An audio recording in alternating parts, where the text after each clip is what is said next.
Bonjour à tous et bienvenue dans la partie 3 de l'épisode 10 du podcast Ifra Café.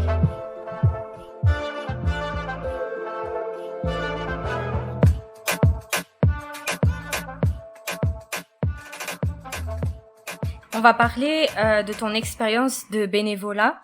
Moi, j'avais vu une interview et je l'ai remarqué aussi en venant ici aux études.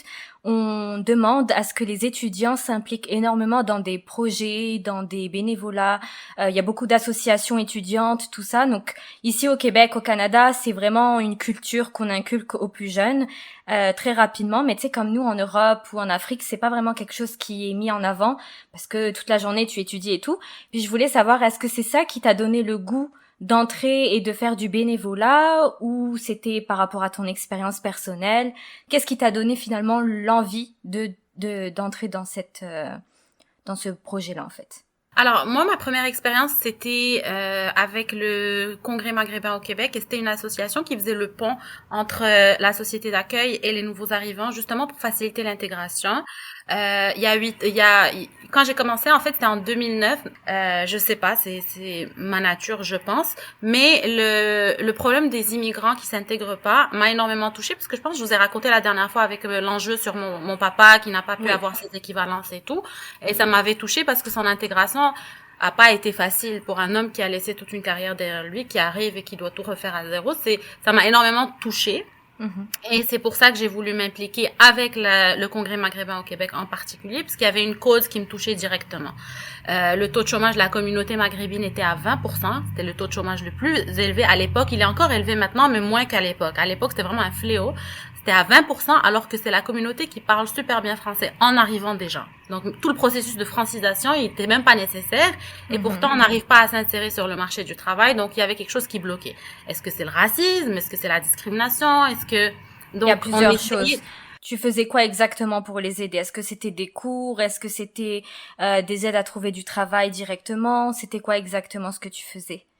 Alors, on faisait des cocktails de réseautage, on faisait par exemple un gala annuel, on créait des occasions de réseautage entre les gens, on invitait des dignitaires, des politiciens, des gens d'entreprise, des gens d'affaires, des femmes maghrébines inspirantes qui ont atteint leurs objectifs dans la vie, qui ont atteint leur plein potentiel, et on invitait les gens qui avaient des questions par rapport à peu importe c'était quoi le sujet du cocktail ou de l'activité, qui étaient intéressés par une activité en particulier, et ils venaient faire des rencontres, du networking, quoi, du réseautage pour faciliter la rencontre, et il y a des opportunités qui peuvent se créer de cette manière-là. Moi j'avais organisé personnellement une cabane à sucre, justement. Puis les gens y venaient, tu sais, des gens du Maghreb, d'un peu partout, et pour leur montrer un peu c'est quoi la cabane à sucre, parce qu'il faut s'intégrer dans ce pays. On peut pas rester dans notre coin, dans des ghettos, le petit Maghreb, la petite Italie, et après se plaindre de pas s'intégrer. Il faut faire un pas vers la société d'accueil, il faut faire un pas vers les ressources. On peut pas rester chez soi à attendre que ça se passe.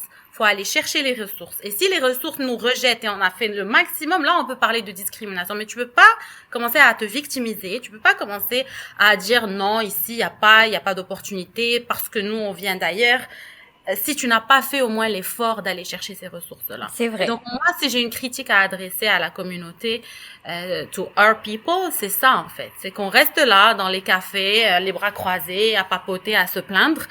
Mais en fait, quand tu demandes à la personne, mais qu'est-ce que t'as fait pour changer ton quotidien? Qu'est-ce que t'as fait pour changer ton avenir, ton day-to-day? Rien. Ils attendent que ça se passe. J'ai envoyé quelques CV. Non, faut faire plus. Tu vois ce que je veux dire? Ouais, c'est vrai. Donc, c'était un peu d'outiller les gens pour qu'ils aillent chercher les ressources aussi. C'est ça. Puis moi, je voulais savoir, qu'est-ce que pour toi, ces expériences-là de bénévolat t'ont apporté sur le point de vue personnel? Ben, sur le point de vue personnel, c'est que c'est une satisfaction personnelle. Moi, je suis une personne qui a du plaisir en donnant. Je pense qu'il y a des gens qui donnent, il y a des gens qui aiment recevoir. Ouais. Il y a deux types de personnes. Comme les 5 love language, il y a des gens qui, chacun aime être aimé d'une façon particulière ou donner l'amour d'une façon particulière. Moi, j'ai un plaisir, franchement, à aider. Je sais pas d'où ça vient. Peut-être des traumatismes de jeunesse, je sais pas, mais j'ai comme cette obsession de toujours vouloir aider, de toujours vouloir servir à quelque chose. Quand je m'investis dans un projet, même s'il n'est pas à moi, je m'investis à fond.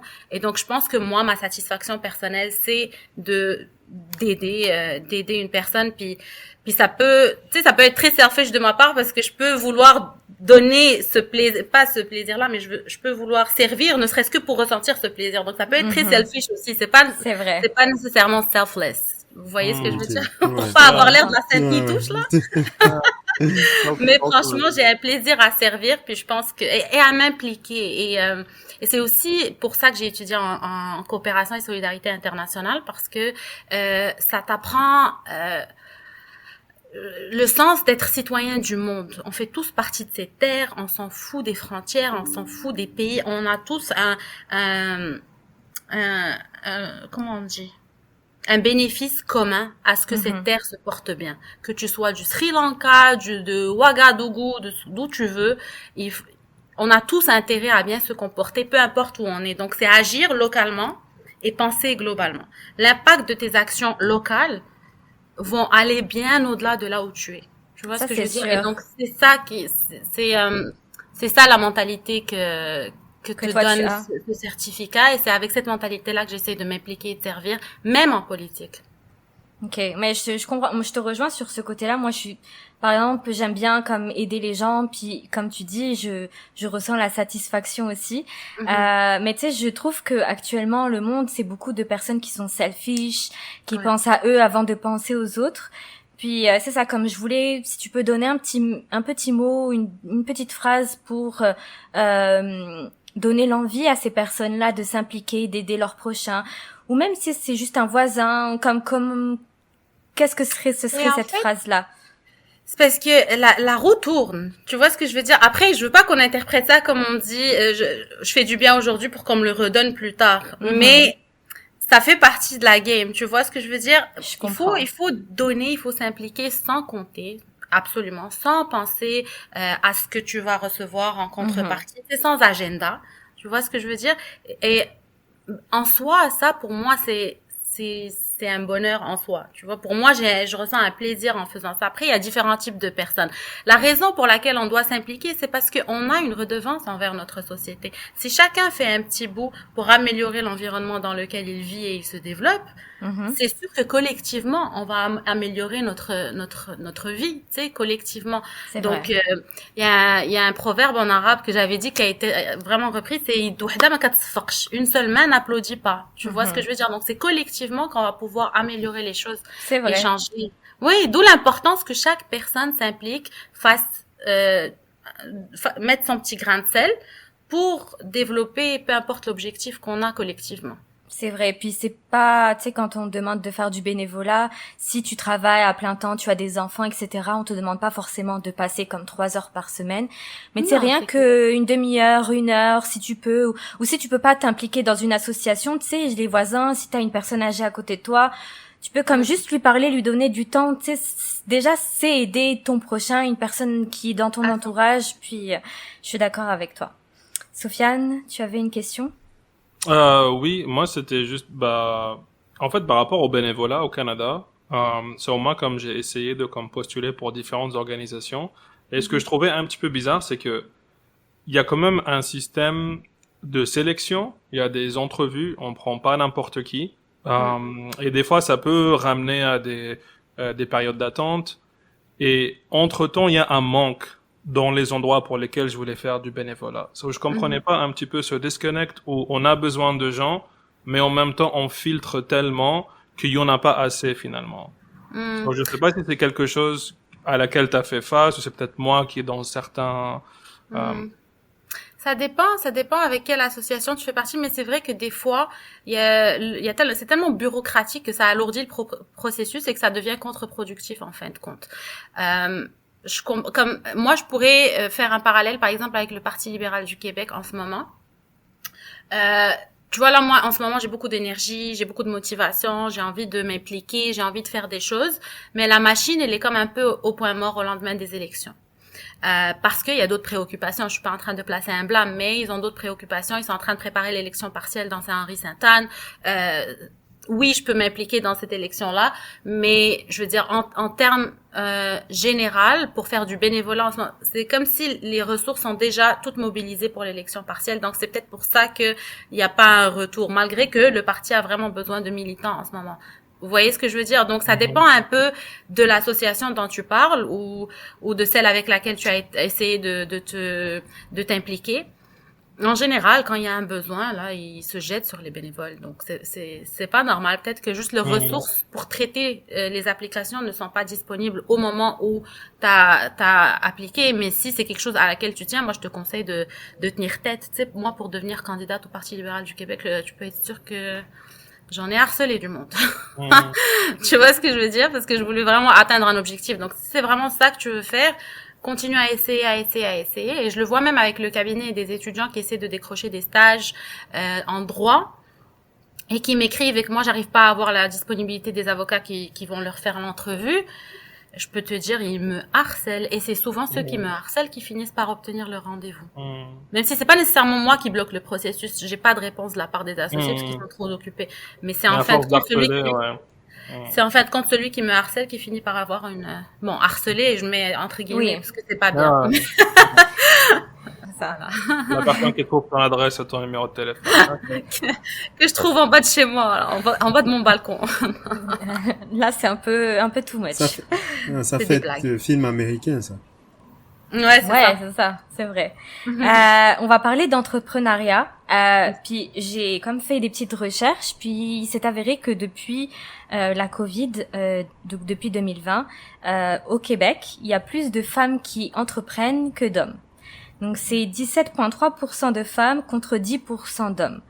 Puis, je trouve quand même que l'entrepreneuriat, c'est quand même une grande étape. Tu sais, tu te lances, tu jettes dans le bain, tu prends des risques. Puis, tu sais, en général, on te dit que les hommes sont plus, ils prennent plus de risques que les femmes dans tout ce qui est travail, parce qu'ils ont moins peur. Puis là, cette statistique m'a paru comme un peu contradictoire. Puis moi, ce que je vois autour de moi, oui, Jalil. Rita, tu avais dit 17,5% de femmes. 17,3%. 17,3% et combien? 10% d'hommes. Et le reste, c'est quoi? Je sais, là, c'est par rapport à l'augmentation. Après. Ok. C'est l'augmentation. Par rapport à l'année dernière ou l'intervalle de temps entre 2019 et 2020. On a eu 17,3% d'augmentation d'entrepreneuriat chez les femmes contre 10% chez les hommes. Ok. Puis, pourtant, c'était en pleine Covid, hein, c'est bizarre. Mais... C'est ça. Donc, les femmes ont comme pris encore plus d'initiatives et de dangers, si on veut. Puis moi, ce que je vois autour de moi, c'est que effectivement, j'ai beaucoup plus de femmes qui sont entrepreneuses, que ce soit en psychologie, que ce soit dans les réseaux sociaux, monter des entreprises de cosmétiques, etc., comparé aux hommes. Puis je voulais voir, est-ce que toi, c'est quelque chose que tu vois aussi autour de toi, dans ta vie? Je suis vraiment pas psychologue, mais ça c'est mon analyse. Je veux dire, je suis pas entraînée pour faire ce genre de diagnostic ni d'analyse, mais je pense que les femmes ont un mécanisme de coping un peu plus, c'est-à-dire si tout est fermé, la Covid a hit, tout ferme, le mécanisme de défense c'est de se recycler ailleurs. Comme j'ai plusieurs amis effectivement qui sont comme profs de danse ou peu importe, des métiers qui ont été évidemment touchés par le confinement et qui du jour au lendemain se sont retrouvés sans salaire. Il y en a une qui est partie faire des études pour devenir agent immobilier. Il y a ma prof de danse qui a commencé à faire des cours en physiothérapie, bref, pour devenir physiothérapeute. Ça a été ça le mécanisme de défense. Alors que j'ai pas vraiment vu d'exemple masculin autour de moi en faire autant. Donc c'est peut-être ça l'explication, je sais pas, parce que c'est quand même, on parle de 2019-2020. C'est peut-être ça la raison. Mais en général, c'est vrai que les hommes ils prennent plus de risques. C'est-à-dire que ils vont appliquer, je vous donne un exemple, s'ils voient un job description qui dit il faut maîtriser telle ou telle compétence. Si l'homme ne la maîtrise qu'à 40%, il va appliquer comme étant 100% de maîtrise de cette compétence. La femme, elle n'applique pas tant qu'elle n'a pas au moins 80%. de cette compétence-là. Donc, ils sont plus enclins à prendre le risque, ils sont plus enclins à se jeter, même s'ils ne sont pas sûrs de pouvoir remplir le job description, l'emploi. Oui, alors que là, c'est, selon les chiffres que tu donnes, c'est plutôt le contraire. Peut-être que la tendance est en train de changer, ça serait pour le mieux. Mais en tout cas, le Québec, ici, les femmes sont quand même beaucoup plus entrepreneurs, sont beaucoup plus, elles osent un petit peu plus, elles ont plus confiance en elles, en général, je trouve. Donc c'est un constat que moi aussi j'ai vu. Mais en général, les femmes ici, elles sont quand même plus. Pour ça que les hommes, ils viennent pas parler aux filles trop. Je sais pas si t'as remarqué en Europe, c'est pas comme ça. Non, c'est vrai. Les filles en Europe, c'est abordé tout le temps. Moi, je voyais juste là où ça allait et puis j'attendais. J'étais comme. Ah, je savais que tu savais. Mais oui, c'est vrai. Dès que je l'ai dit, là, comment ça arrive, j'allais. Mais c'est vrai, c'est vrai. Ici, les mecs, ils te parlent pas parce qu'on dirait ils ont peur des femmes ou, pas ils ont peur des femmes, mais ils sont moins entreprenants. Mais tu sais, d'un côté, on a tourné un épisode sur le féminisme qui, à l'heure où on va sortir l'épisode, est déjà sorti. Et faut pas oublier que le féminisme a été créé et inventé ici au Québec. Donc les femmes ici ont ce truc de femmes fortes, capables, il n'y a pas d'obstacles et tout. Donc oui, ça va avec les statistiques que je viens d'énoncer, effectivement. Exact, ouais. Ouais. Moi, j'ai généralement l'impression que en Amérique du Nord, bien évidemment, y compris le Canada et le Québec, que les gens adhèrent un petit peu à ce culte d'entrepreneuriat. Genre, moi, ça m'a vraiment surpris de voir le nombre de personnes, peu importe leur background, que ce soit économique ou éducationnel, c'est leur rêve de monter leur entreprise. Quand j'étais en France ou quand j'étais en Suède, il n'y avait pas autant de personnes qui voulaient monter leur propre entreprise. So, I wanted to know, genre, tu penses ça vient d'où un petit peu l'adhésion à ce culte ou la glorification un peu de ce travail? Peut-être ça va avec le fait qu'on soit en Amérique du Nord et c'est relatif au rêve américain. Tu sais, quand tu viens du American Dream, quand tu viens aux États-Unis, en Amérique du Nord, tu as forcément ça dans la tête. C'est pas the Moroccan Dream. Vous connaissez la blague de Gad Elmaleh? Ouais. Quand il était avec son père sur l'océan, il dit, qu'est-ce que tu vois là-bas? C'est pas the Moroccan Dream. Mais c'est ça, je pense que ça a un rapport avec the American Dream, c'est parce que, tu sais, si tu viens sur cette terre, c'est une terre diversifiée, c'est une terre d'accueil, et tu as l'opportunité, peu importe d'où tu viens, peu importe tes études, peu importe si tu as, if you have it in you, si tu es capable de te retrousser les manches et de travailler fort, il y a rien qui peut t'arrêter. Versus l'Europe, ils sont encore dans quel diplôme tu as, bac bien, bac. Ici, c'est pratico-pratique. T'es capable de bosser? Personne va te dire non. Montre-moi de quoi t'es capable. Tu as dit un mot qui est vraiment important, c'est ici on te donne la chance et l'opportunité. Ouais. Et puis quand t'as une opportunité, tu veux lancer un truc, tu vas y aller parce qu'on te donne cette chance-là, cette possibilité-là, puis c'est beaucoup plus simple. Tandis qu'en Europe ou autre part, tu sais, genre rien que administrativement parlant, tous les documents qu'on te demande et tout, ça décourage les personnes. Donc ici, t'as beaucoup plus de possibilités. Ouais, puis j'en suis l'exemple vivant. Je suis directrice d'un cabinet d'avocats, j'ai 0 études en administration, en gestion, en quoi que ce soit. C'est une opportunité qu'on m'a donnée et j'ai pu démontrer que j'étais à la hauteur du truc. Et ça fait 8 ans que je le fais et alhamdoulilah, ça se passe très bien. Donc merci. C'est une terre où ils te jugent par ton expérience, parce que tu es capable de produire. If at the end of the day, le résultat est sur la table, ciao, il y a aucun problème. On s'en fout des diplômes, c'est une autre mentalité. Et moi, je trouve que c'est winner, comme c'est une mentalité gagnante, parce que quand tu te limites au papier, c'est parce qu'il te manque un facteur très important, c'est la personne. Elle peut être excellente sur papier, mais devant toi, il y a pas de chimie, il y a pas la personne, elle sait pas quoi faire, elle a un problème qui lui a atterri sur son bureau, elle commence à trembler parce qu'elle est pas capable de dealer avec la pression. Il y a tous ces facteurs-là qu'il faut prendre en compte. Donc, d'où l'importance de voir la théorie, mais la pratique aussi. Et ici, ils sont vraiment très orientés pratico-pratique. Donc, je pense que c'est comme un petit peu relié à la mentalité, pour répondre à ta question, Sofiane, cette histoire qu'il y ait beaucoup plus d'entrepreneuriat ici. Ok. Rita, moi je voudrais... Oui, j'allais. Mon Dieu, je croyais qu'il me posait la question à moi. Pardon, il y a 2 Rita, c'est vrai. C'est à moi que tu parlais ou à Rita? Oui, non, c'est à toi. Du coup, est-ce que tu pourrais partager avec nous donc tes expériences. Donc, on voudrait savoir ta pire expérience en tant qu'entrepreneur et ta meilleure expérience en tant qu'entrepreneur ou entrepreneuse, pardon. Vous avez du temps? Non, je rigole. Je veux faire ça court. Alors, comme je vous ai dit tout à l'heure, j'avais un café et j'étais quand même jeune.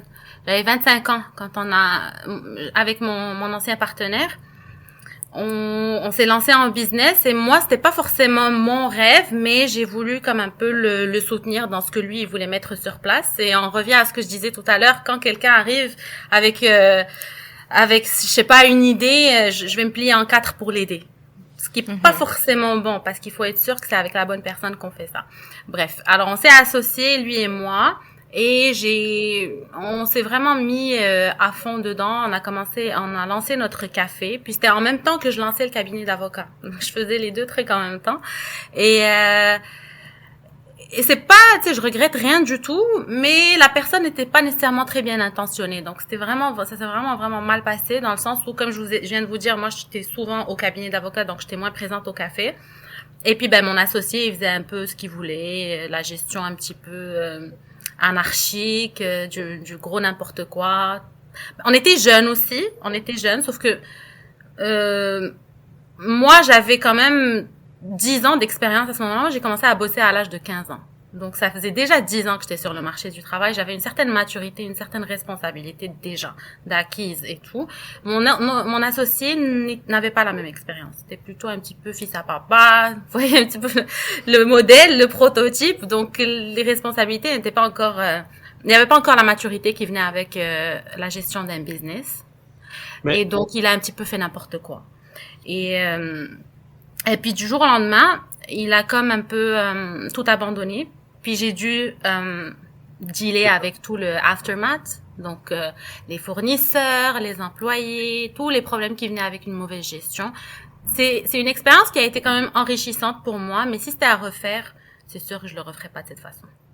Donc Moi, au final, j'ai la une morale... question, La morale de l'histoire, faut pas faire confiance.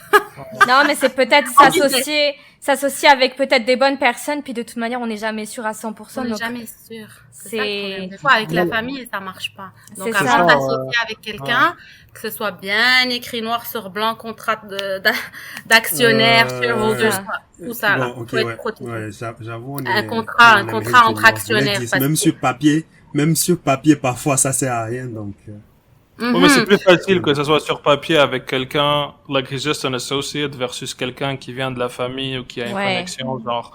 Tu sais, tu peux pas dire à ta mère ou ton partenaire ou ton fils, like, tu prends 30%, je prends 70% et c'est comme ça qu'on signe, versus Ouais. quelqu'un que tu connais pas, qui est juste là pour se faire de l'argent, quoi. Mais business is business. Si tu veux faire des affaires, par exemple, avec ton frère, contrat d'actionnaire. Parce que quand, je vous dis, je suis dans un cabinet d'avocats, les histoires de succession, les frères et sœurs qui se tuent pour l'argent, Mhm. ça existe. Donc, même entre frères et sœurs, un contrat d'actionnaire, comme ça, les bons comptes font les bons amis, on reste en bons termes, c'est écrit, Ouais, noir sur blanc, c'est sur vrai. papier. Parce que si les deux, vous avez des bonnes intentions, les deux, un contrat ne vous dérangera pas. Ça, c'est vrai. Ça, c'est vrai. C'est ça. C'est vrai. Donc, ça, non, pour non. toi, tu recommandes le prenup pour le mariage. Oui, pas de problème. Ok. Il y a pas de problème, il y a pas de, oui, contrat de mariage, Bien y a joué, pas de bien joué, comme ça, Sofiane. T'as bien tu placé la rentres question. tranquille. Ah, Non, comme ça, tu rentres tranquille dans le truc. Ouais, Tu c'est sais vrai, que le jour où, si ça Ça marche pète. pas, tu te Ouais. casses avec ce que tu as pris, ce que tu es venu Ouais. avec, et lui aussi il repart faire sa life avec vrai. ce qu'il a ramené C'est sur la vrai table. que si t'as que des bonnes intentions, y a pas de souci. Ça ne devrait pas te Mais- déranger. C'est ça, c'est ça. Mm. Hmm. C'est J'avais- vrai que c'est pas romantique. This is how you know people, moments like this. Parce que Mais- quelqu'un, tu le connais jamais jusqu'à ce qu'il y ait un moment comme ça qui arrive et finalement t'es comme, ah ouais, non, faut faire les choses claires et c'est là où tu vois. Mais c'est pas romantique la vérité quand t'es en début de relation de dire viens on fait un contrat de mariage, ça pète un petit peu ta bulle, tu vois, je Ouais. comprends. Donc tu recommandes Mais- pas de mettre ça sur le Tinder description, genre, you go out with me, we find- Déjà Tinder je conseille pas, va plus vers Bumble, s'il te plaît, Sophia. Voilà. Voilà. Bumblebee. Merci. Allez, Bumble. go. Thank you. Oh. Vous connaissez, hein? Vous connaissez, vous êtes bien branchés. Parce que j'avais parlé de l'application pour rencontrer des amis, puis ils étaient là comme Uh-huh. ah là là là et tout. Comme vous voyez, Bumble c'est bien. Oui, Bumble c'est bien, c'est plus gentil de bonne famille. Tinder c'est un peu la jungle quand même. Effectivement. Effectivement. Life is a jungle. Life is an adventure, you know.